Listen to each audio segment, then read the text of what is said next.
டாஸ்மாக் வழக்கு தொடர்பாக தலைவர்களின் கருத்துக்களை இப்போது பார்க்கலாம். திமுக ஆட்சிக்கு அவப்பெயரை ஏற்படுத்த முயற்சித்த அமலாக்கத்துறைக்கு உச்சநீதிமன்றம் சம்மட்டி அடி கொடுத்திருப்பதாக அந்த கட்சியின் அமைப்பு செயலாளர் RS பாரதி தெரிவித்திருக்கிறார். திமுகவின் மீது பழி சுமத்துகிற வகையில் பத்திரிகைகளை செய்தி வருவதும், பாஜகவினுடைய தலைவர்கள் வாய்க்கு வந்தபடி பேசுவதும் தொடர்ந்து வாடிக்கையாக இருந்து வந்திருக்கிறது. அதற்கெல்லாம் ஒரு சம்மட்டி அடி கொடுப்பதைப் போல இன்றைக்கு உச்சநீதிமன்றம் இதற்கு தடை விதித்திருப்பது தமிழக மக்களுடைய உணர்வுகளை பதித்து மட்டுமல்ல, ஈடியினுடைய அக்கப்போர்களுக்கு ஒரு முடிவும் கட்டியிருக்கிறது. இதனிடையே டாஸ்மாக் தொடர்பான வழக்கை அமலாக்கத்துறை சட்ட ரீதியாக எதிர்கொள்ளும் என்று மத்திய இணையமைச்சர் எல்முருகன் தெரிவித்துள்ளார். வழக்கில் உச்சநீதிமன்றம் அமலாக்கத்துறைக்கு இடைக்கால தடை விதிச்சிருக்கு. இது அமலாக்கத்துறைக்கு மத்திய அரசுக்கு ஒரு பின்னடைவுன்னு பாக்குறீங்களா?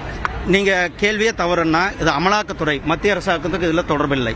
அமலாக்கத்துறை என்பது ஒரு சட்டப்படியான ஒரு அமைப்பு. அவர்கள் வேலை செய்து கொள்ள சுப்ரீம் கோர்ட்ல அவர்கள் சட்டப்படி இந்த வழக்கை அவர்கள் எதிர்கொள்வார்கள். உப்பு தின்னவர் தண்ணீர் குடித்துதான் ஆக வேண்டும் என்றும், ஊழல் செய்தவர்களுக்கு நிச்சயம் தண்டனை கிடைக்கும் என்றும் எல்முருகன் கூறினார்.